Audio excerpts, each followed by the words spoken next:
Политичарките беа мета на стереотипизација и на последните парламентарни избори. Ова може да се заклучи од анализата на ИФЕС и Метаморфозис. Ги анализираа рекламните банери на партиите, објавени на интернет порталите.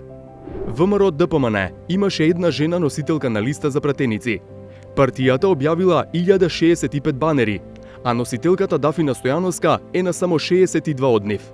Инаку, околу застапеноста на жените за носителки, јас се согласувам дека треба да имаме повеќе и нормално како председателка на Унијата на жени, таа е мојата тенденција да имаме повеќе жени. За среќа имаме прва жена председателка и тоа беше една, да речам, тенденција и борба на жените во Македонија да имаме прва жена председателка, која што се оствари со огромна поддршка од страна на нашата партија. СДСМ имаа поинаква стратегија, со родово мешани парови на рекламните банери. Од вкупно нарачани 605 банери, маж и жена беа заедно на 394 од нив. Тоа го почнавме во 2020 за парламентарните избори и сега продолжуваме со таа тенденција.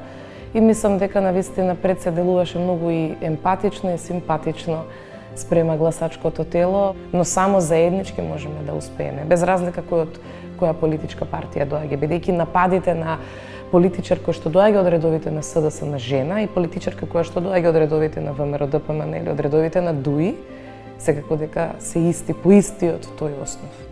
Кај партиите на албанците состојбата е значително полоша.